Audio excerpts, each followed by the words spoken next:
Oh, questions, questions, questions. B Junior here, of course, back in the cave to do the long-awaited response videos.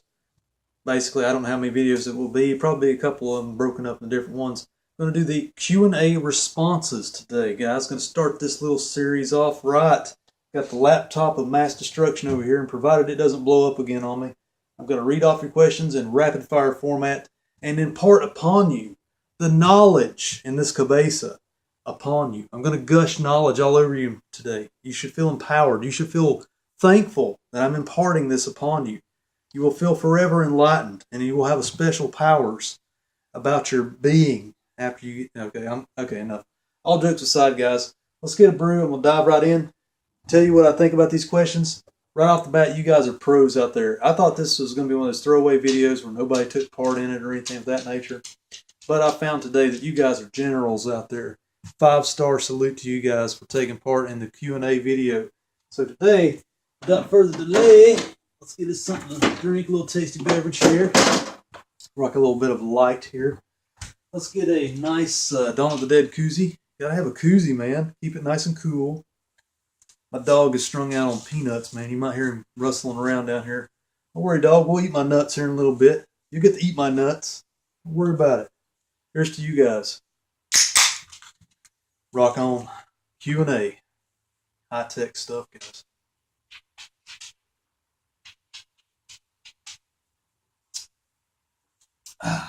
Get my nuts. Okay.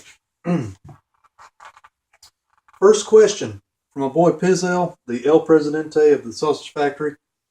What/who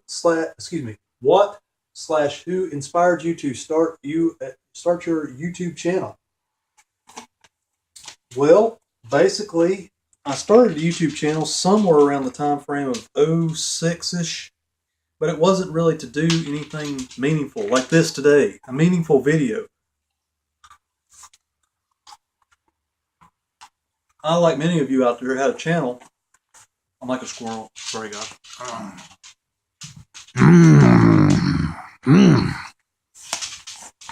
I, like many of you out there, had a channel just for the sake of having a channel where I could just go on and comment on people's videos and horse around, goof off.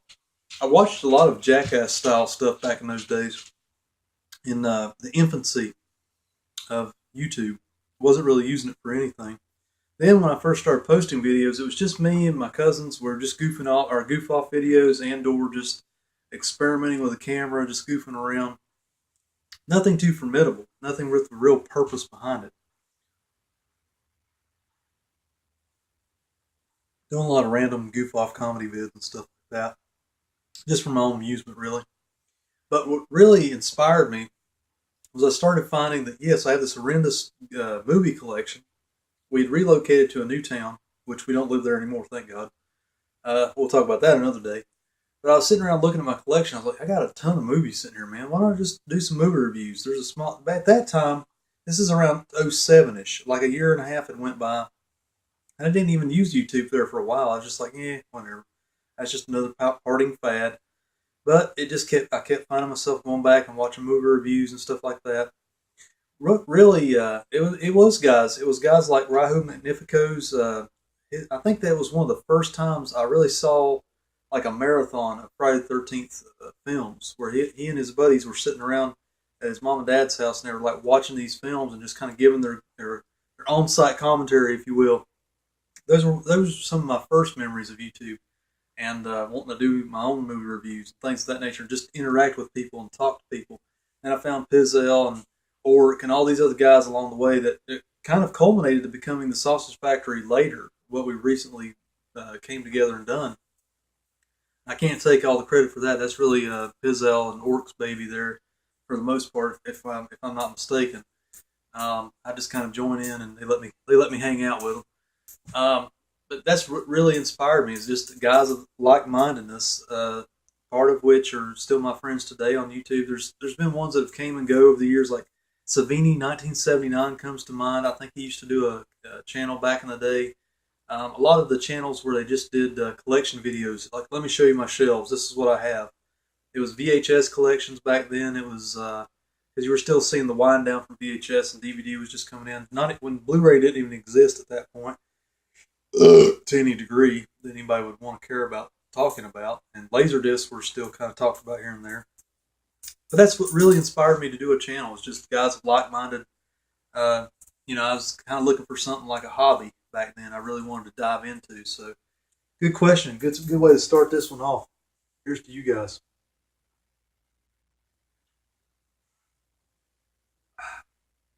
I could do shout outs forever. I mean, there's so many channels out there. If I forget any, I'm sorry, but that's what really inspired me. Let's see here. Evil Leopard, I think is how you pronounce it. EVH Leopard asks, same question I asked Piz. Is there an actor and or actress whom you dislike so bad that it deters you from watching the movie? I mean, there's a lot of good and bad actors out there, and actresses, I should say. There's not really one that just keeps me from watching. I gotta say, in later years, I kind of fell off the Tom Cruise train. I mean, I still watch his movies and everything, but nowadays it's just like he turns in the same performance every time in a movie. You know, the days of Top Gun are gone, guys, where everybody was just cruise crazy back in the day, even the guys. I mean, movies, I mean, Nick Cage is even getting that way. I mean, I like Nick Cage's over the top acting in some things that he's done recently, like the new Bad Lieutenant movie and stuff like that. But even his performances nowadays kind of deter me from watching the movies because he's doing all these cheapy things, cheapy pet projects, and it's not really, it's just not. I don't know what's going on with that guy. He doesn't really deter me from a movie, but he's just not one I want to watch anymore to any major degree. There's not one that really jumps out in my mind that just, oh God, it's got him and I'm not going to watch it. Because I always try to judge the material on its own, not just because an actor's in there. Because some actors have really jumped out there and surprised me. I mean, you got Jackie Earle Haley, who did that excellent job in Watchmen as one of the main characters in that movie. But look at the stuff in the 90s that he did. All the low-budget, schlocky stuff, just forgettable stuff that nobody really touched, nobody really cared about. So it's one of those things where I always try to give them the due. You know, even if it's a guy or gal I don't really like watching that much, I still try to watch the movie and judge it on its own that way. Good question.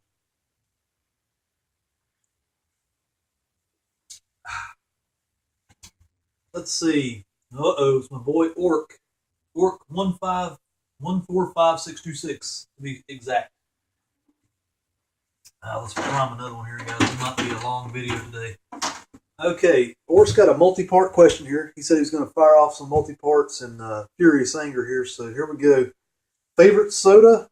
I don't really drink sodas anymore. I weaned myself off of them probably about a good 5-7 years ago. I had problems with blood sugar being out of whack. I couldn't get it back into whack when I was pumping soda into my system. You know, a lot of my older videos over at the old house, I was just whacking back Cokes. I mean, I was drinking Coca-Cola like crazy.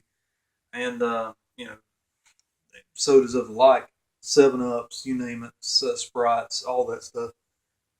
If I have to drink a soda nowadays, though, if I ever break down and just drink one every once in a while, I tend to probably drink just a regular Coca-Cola.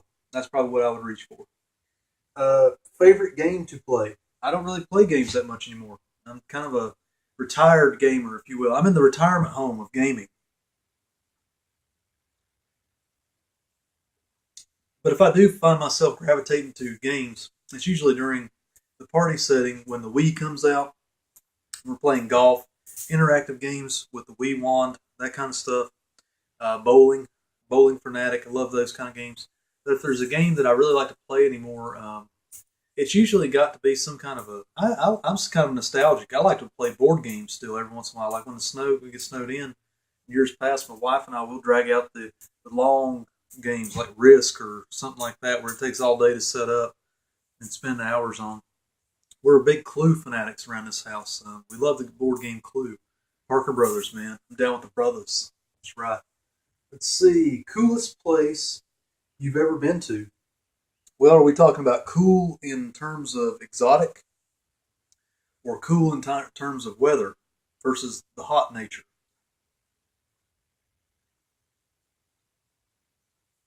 I'm going to take it as the first choice there. Probably one of the coolest places I've ever been was Tucson, Arizona. I love that place. It's just like an alien planet as far as the terrain. It's just so different than what I grew up and been around my whole life over here in North Kakalaki. Because we have the four seasons here, and it's always just kind of what you can expect. Out there, it's desert terrain, flat as the eye can see. But there's a Catalina Mountains, I believe, is the mountain range that's around there, and the saguaro cactuses, the ones with big arms on them and stuff like that. They only grow indigenous or naturally in or around Tucson, Arizona. That's a fact. If you've seen them anywhere else in the United States, so they say, they've been transplanted and moved there and grown artificially or started out that way. Tucson, Arizona is the coolest place I've ever been in that kind of way. Most Gosu thing that you did in the military. I burped a lot. No, just kidding. Um, Coolest thing I did in the military.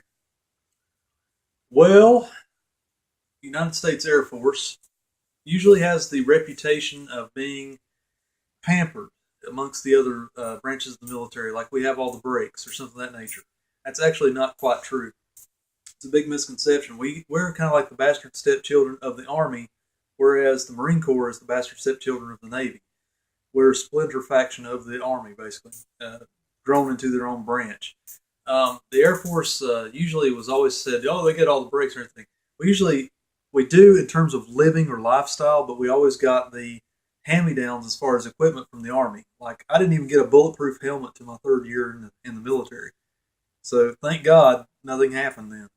And I didn't get shot at. So, I would say the coolest thing I ever did was, as far as being a jet mechanic, which is kind of my background, flight line duties on the the big landing strips and all that stuff, and where they store the planes, and worked engine shops, stuff like that. One of the coolest things I got double duty to do was go to what they call a test cell, where they take the engine out of the belly of the plane and they put it on this big apparatus where you're sitting in like a cab, in like this enclosed cabinet thing, where you're running up the throttle and everything like you're sitting in the plane, but you're doing it in a test format before they actually put it back in the plane after it's been overhauled. So you get to see the flames shooting out the back. It's this giant tailpipe type setup. But the whole cab's like running. When you're running the engine up, you can just feel it. I mean, you can feel it all through your body.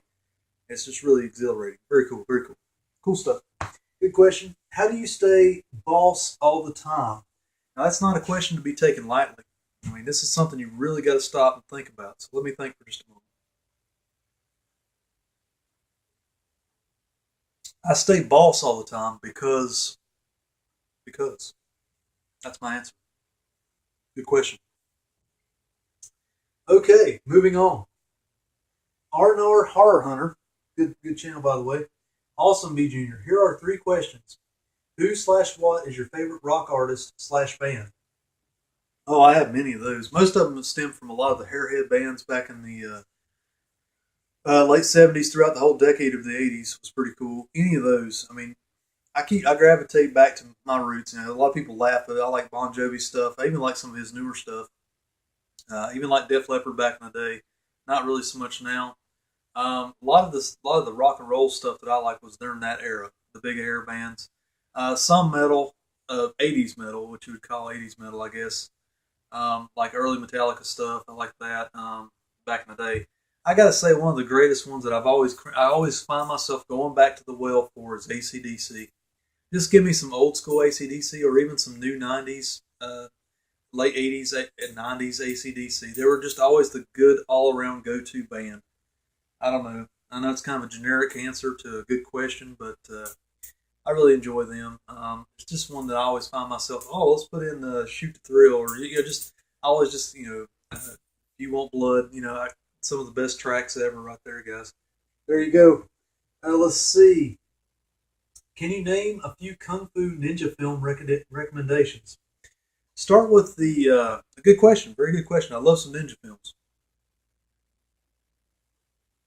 In terms of ninja films, go with anything. Go with the 3 main and canon films back in the 80s. Enter the Ninja, Revenge of the Ninja, Ninja 3, The Domination. It really went off the train tracks with the third one, but they're all fun films. They got some good ninja action in them.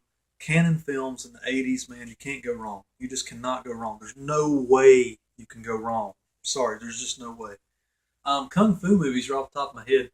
anything old school Bruce Lee up to Enter the Dragon. Game of Death is kind of a pieced together movie. He had filmed some of that before he went back over to the States to make Enter the Dragon. Then he passed away shortly after filming that movie. So they went back and fixed that one. I'd say the last 20, 30 minutes of Game of Death is cool. But I would probably, anything old school, overseas, Bruce Lee, you can't go wrong there as a starting point, as a springboard. Go get some Jimmy Wang Yu. Just Google his name. Anything Shaw Brothers, old school 70s Shaw Brothers is usually pretty good. Check out their stuff. Just Google it. There's tons of them out there. I mean, there's just so many you can't even name them. You go cross-eyed trying to name them all. One that springs to mind is always Master of the Flying Guillotine. Tons of different styles in that movie that you can watch. As far as, and if you're talking about hardcore kung fu movies, that's one you want to really definitely at your list of two watches. Pardon me, needed that. Okay, moving on. Thank you, sir, for the good questions there. Good questions. Let's don't skip anybody now. Sorry guys, I got a sinus problem today too. My head's all closed up. I sound weird. Eric Molnar writes in and says, "What happened to these Saturday night vlogs? You were the person I first saw doing those, and they were a lot of fun." Very excellent subject. I don't think I've ever brought to light on this channel. Well, you're going to get the goods today. Let's pause for the finer things in life, and I'll tell you why.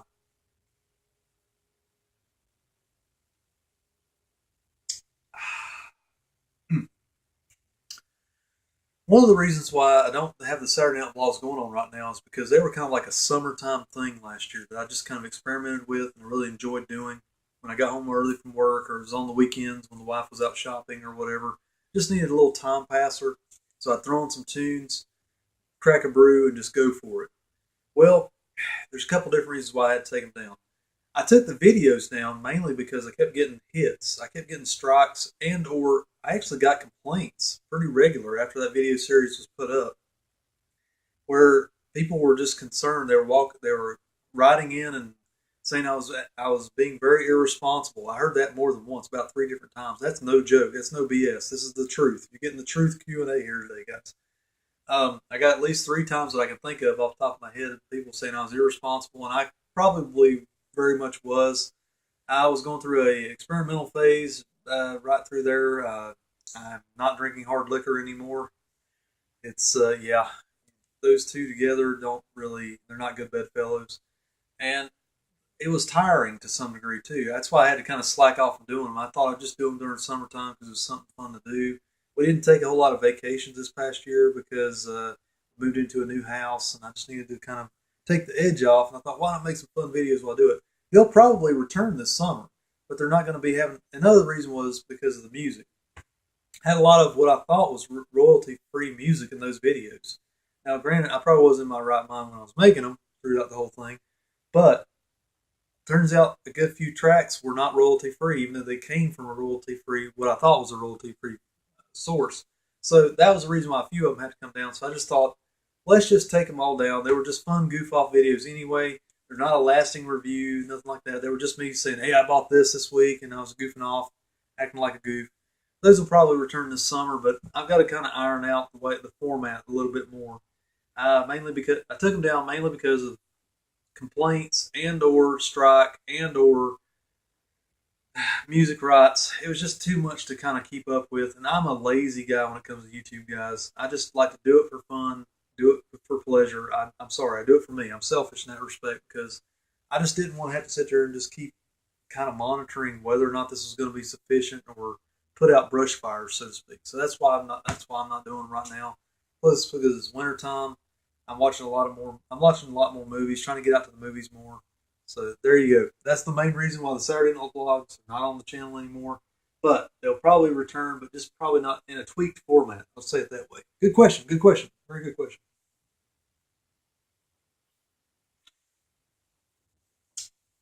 Let's see.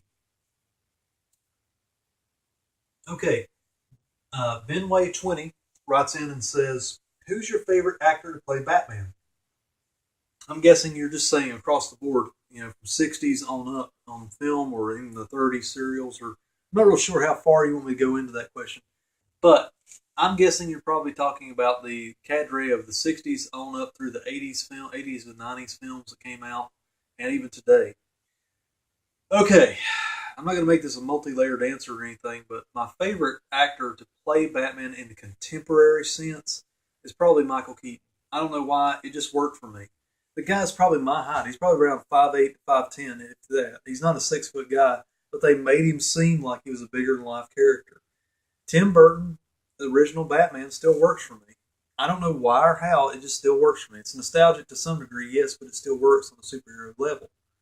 Um, Now, in terms of nowadays Batman efforts, I did like Christian Bale as Batman.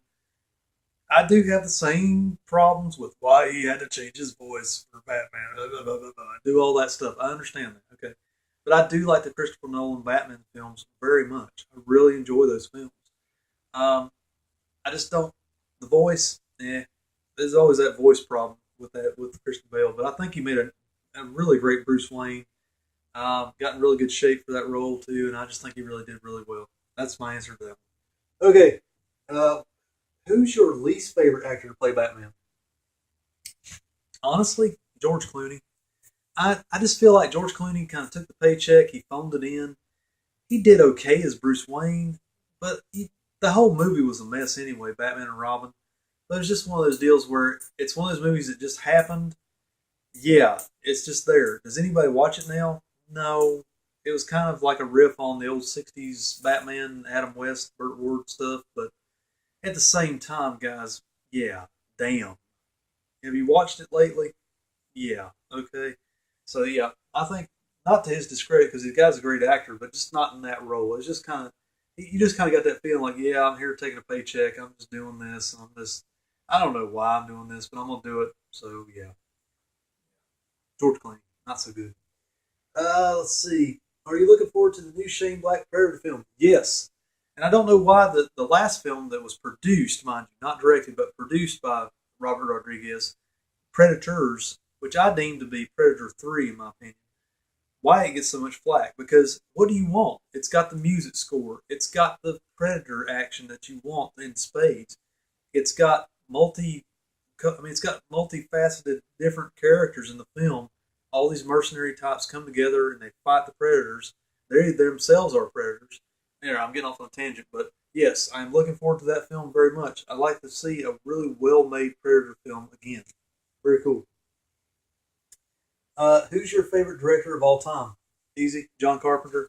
He's just pound for pound the one that just I find myself going back to his films so much. And honestly, the go-to films for me are not his horror films. Big Trouble in Little China, Escape from New York, Assault on Precinct 13.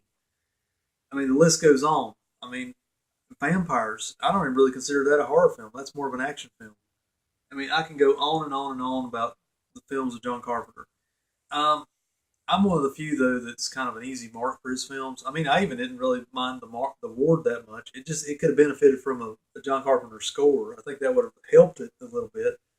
But these guys are getting older. They're not going to be making too much more movies. I mean, if any.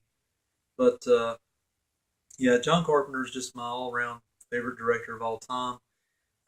Mainly because I just find myself gravitating back to his style, the music, the mood of his films. Most or all of his films always end on a weird note. I mean, I'm just so much of a fan. People just need to realize he made Elvis, a TV film, 3-hour epic about the life and times of Elvis. I mean, he made so many films that people just don't recognize. He'll go down in history as the director of Halloween.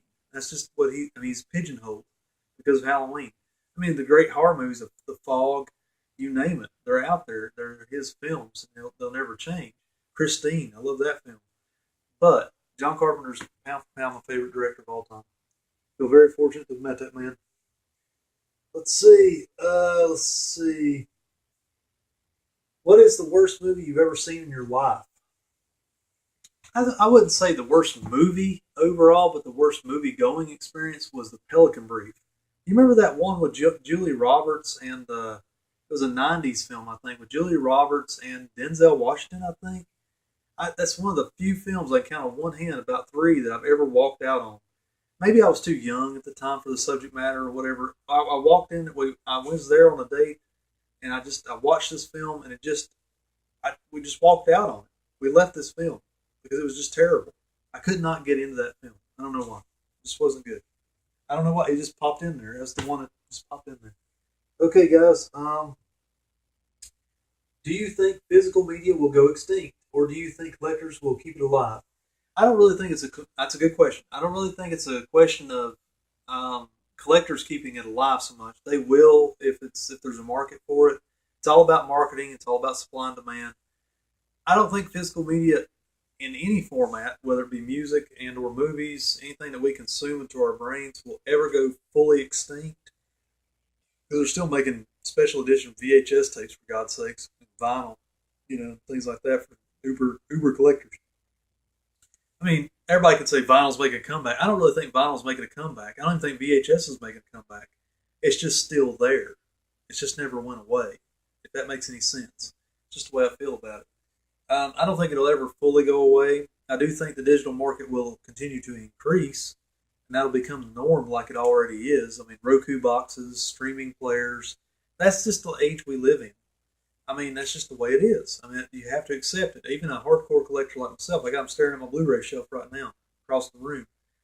I'll always buy special editions that come out from like Scream Factory, Blue Underground, Synapse, all these Arrow DVD, whatever. All these companies, if they put out a good edition, that's kind of what I'm buying right now. I just ordered Don't Go in the Woods Alone mere days ago, and I was so happy when I saw Pizzell do a review on it the other day, or today rather, at lunchtime, and I was just like, dude, man, this is so awesome.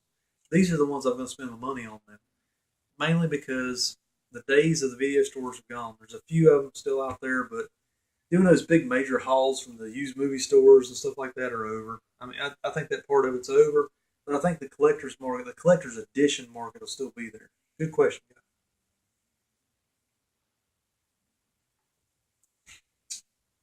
Okay, moving on. This guy's got one of the best YouTube handles ever. Piss Bucket Royale. Here we go. Your worst theater going experience. Well, I think I just covered that in the last questions there. There's been plenty of them, though. There's been plenty of bad theater going experiences. I think this one, he's coming from a different side of it, too. I mean, there's always going to be rowdy teenagers and stuff. The part that I always hated whenever I went to the movies and paid good money, especially nowadays when it's a real investment to go, because you're taking your time. You're getting a theater experience at home nowadays, guys, and it takes a lot to get your butt off the couch anymore. So, if it's a movie I really want to see, I really want to see it. And I want to see the previews before it. I want to see the upcoming movies and all that stuff. Get all the intel, the nerdy dope, if you will. So when you got somebody, it's the people that I can deal with the smells. I can deal with the occasional crying baby if they take it out of the theater. People have kind of, the norm now is to turn your cell phone off or silence it. So that's not been a big problem anymore. It's the kicking of the chair. Someone behind me is like kicking the chair for no reason, or if they're trying to say, oh, look at me, I'm scared, so I'm going to kick the chair, and I'm going to be, that's the part that really is disrespectful, because I'm sitting there doing like this the whole time. I'm like, sitting there, dude, I don't need this. I can be at home. I can wait 1.5, 2 months from now and be watching it on Blu-ray. Close to theater quality experience, and I don't really have to. See what I mean, guys? That's a bad theater going experience for you. The kicking of the chair. I hate it so much.